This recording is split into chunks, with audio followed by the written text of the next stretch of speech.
তোমাদের সবাইকে স্বাগত জানাই। আজকের ভিডিওতে আমরা আলোচনা করব তোমরা কিভাবে ফর্ম ফিল আপ করবে এসএসসি স্টাফ সিলেকশন কমিশনের যে পোস্ট রয়েছে ফেজ 12 এর, সেটা তোমরা কিভাবে অ্যাপ্লিকেশন করবে। তোমরা সবার প্রথমে চলে আসবে স্টাফ সিলেকশন কমিশনের নতুন ওয়েবসাইটে ssc.gov.in এ। দেন তোমরা কি করবে, মাই ড্যাশবোর্ডে ক্লিক করে দিতে পারো। মাই ড্যাশবোর্ডে ক্লিক করে দেওয়ার পর রেজিস্ট্রেশনটা তোমরা যদি করে না থাকো রেজিস্ট্রেশনটা করে নেবে, অথবা তোমরা রেজিস্ট্রেশন করতে চাও কিভাবে করবে সেটা আমার ভিডিও দেওয়া আছে ইউটিউব চ্যানেলে, গিয়ে তোমরা দেখে নিতে পারো। ঠিক আছে বন্ধুরা, তো তোমরা দেখতে পাচ্ছ মাই ড্যাশবোর্ডে চলে আসবে, তোমাদের এখানে ডিটেলস দেখাবে এরূপ কিছু।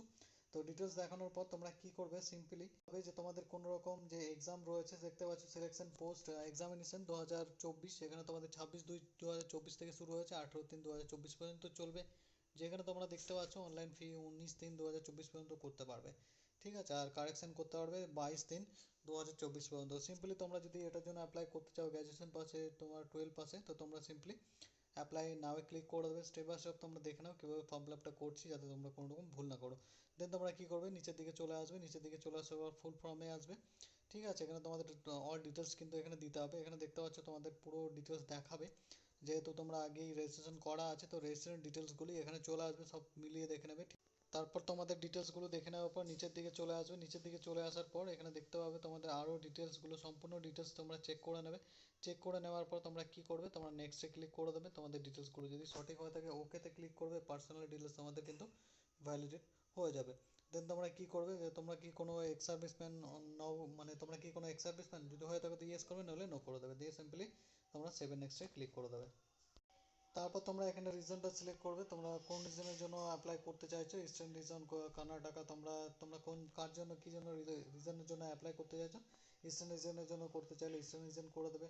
তোমাদের পোস্ট কোড কী রয়েছে সেই পোস্টের কোডটা দিয়ে দেবে। তোমরা অফিসিয়াল নোটিফিকেশনটা দেখে পোস্টের কোড অনুযায়ী তোমরা কিন্তু এখানে অ্যাপ্লাই করবে। ঠিক আছে, পোস্ট কোডটা দিয়ে দেওয়ার পর তোমরা এখানে পোস্ট নামটা এখানে দেখবে অটোমেটিকলি এখানে পোস্ট কোডটা চলে আসবে। ঠিক আছে, কোডটা দিয়ে দেওয়ার পর এখানে তোমাদের হাইয়েস্ট কোয়ালিফিকেশান কী দেওয়া রয়েছে এখানে দেখতে পাবে। যে তারপর তোমরা দেখতে পাচ্ছ এখানে তোমাদের যে আলাদা আলাদা ডিটেলসগুলো রয়েছে তোমরা দিয়ে দেবে। তোমাদের কোনো এক্সপিরিয়েন্স আছে নাকি সেই পোস্টের জন্য তোমরা পোস্ট প্রেফারেন্স চুজ করে দিয়ে দেবে। ঠিক আছে, তারপর তোমাদের কোনো অন্য রকম আলাদা হায়ার কোয়ালিফিকেশান আছে কিনা তোমরা এখানে ডিটেলসে লিখে দিতে পারো। ঠিক আছে, ঠিক আছে, এরপর তোমরা কি আছে, তোমরা এখানে নিচের দিকে চলে আসবে। তোমাদের এখানে দেখতে পাচ্ছ এক্সাম সেন্টার দিয়ে দেবে 1 2 3 হিসেবে নিজেদের পছন্দ অনুযায়ী এখানে তোমাদের।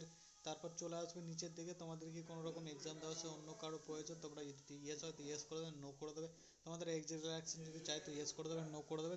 তারপর বন্ধুরা তোমরা যে ডিটেলসগুলো রয়েছে সেগুলো দিয়ে দেওয়ার পর নেক্সট অপশনে ক্লিক করে এখানে লাইভ ছবি ক্লিক করতে হবে। আর তোমরা যেটা রয়েছে এবার থেকে তোমরা যেটা নিজের ডকুমেন্টস আপলোড করতে পারবে না, ছবি আর আপলোড করতে পারবে না গ্যালারি থেকে।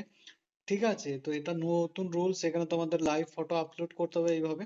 দেন তোমাদের সিগনেচারটা আপলোড করতে হবে। সিগনেচারটা আপলোড করতে পারবে, সিগনেচারটা কোনো অসুবিধা নেই, বাট তোমরা লাইভ ছবিটা তোমাদের কিন্তু ক্লিক করতে হবে ক্যামেরার সামনেই। ঠিক আছে, আর কোনো রূপ তোমাদের পাসপোর্ট সাইজ ফটো যেটা রয়েছে তোমরা আগে থেকেই আপলোড করে দিতে পারবে না, তোমাদের লাইভ ক্যাপচার করে তোমরা আপলোড করবে। ঠিক আছে, তারপর তোমরা সেভ এন্ড নেক্সটে ক্লিক করে দেবে। দেন তোমাদের ফুল ডিটেলসটা এখানে শো করবে। তো এখানে দেখতে পাবে তোমাদের ডিটেলস গুলো, তোমাদের বাবার নাম, মায়ের নাম, সব ডিটেলস এখানে সবকিছু দেখতে পাবে। তোমাদের এজ সবকিছু দেখতে পাবে। তারপর তোমরা এখানে দেখে নেবে কোনো রকম ভুল আছে কিনা। নিচের দিকে চলে আসবে, নিচের দিকে চলে আসার পর ফটো সিগনেচার দেখে তোমরা সেভেন নেক্সট এ ক্লিক করে দেবে। ঠিক আছে, সেভেন নেক্সট এ ক্লিক করে দেওয়ার পর ডিক্লারেশনটা করে দেবে। এখানে তোমরা ভেরিফাই করে দেবে যে আই এগ্রি, হ্যাঁ আমার সব ঠিক আছে। তো সব ঠিক করে দেওয়ার পর এখানে ক্যাপচারটা ফিল করে দেবে।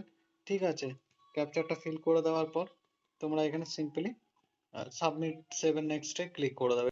তারপর বন্ধুরা তোমাদের ফর্মটা এভাবে সাবমিট হয়ে যাবে। দেন তোমরা কি করবে, এখানে সিম্পলি প্রিন্ট অপশনে ক্লিক করে তোমরা সেভ করে নিতে পারো। ঠিক আছে, তো এই হচ্ছে ফুল ডিটেলস, তোমরা এইভাবে step by step form fill up করবে। এবং আজকের ভিডিওটা এখানে শেষ করছি, আবার তোমাদের সঙ্গে দেখা হবে নতুন কোনো সরকারি চাকরির বিজ্ঞপ্তির সাথে।